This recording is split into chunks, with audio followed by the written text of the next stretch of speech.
پاکستان ہم سب کا، ہم سب کا، ہم سب کا پاکستان، ہم سب کا، ہم سب کا، ہم سب کا پاکستان، ہم سب کا، ہم سب کا، ہم سب کا پاکستان، ہم سب کا، ہم سب کا، ہم سب کا پاکستان۔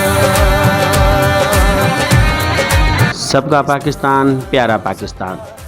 اہلیان پاکستان کو، پوری عوام کو دل کی گہرائیوں سے 14 اگست کی رمیش ڈوڈانی کی طرف سے جشن آزادی مبارک ہو۔ Family life insurance Hyderabad. یہ ملک لاکھوں قربانیوں کے بعد آزاد ہوا ہے، تو میں ان شہداء کو بھی خراج عقیدت پیش کرتا ہوں جنہوں نے یہ قربانیاں دی اس ملک کے لیے، اور جو ابھی دفاع کر رہے ہیں، چیف آف آرمی اسٹاف، پاک فوج، وزیر اعظم پاکستان، سی ایم صاحب، جتنے بھی ہیں، سب کو، پاکستان کے ہر ایک شہری کو دل کی گہرائیوں سے اللہ تعالیٰ اس وطن کو قائم اور دائم رکھے۔ پاکستان زندہ باد۔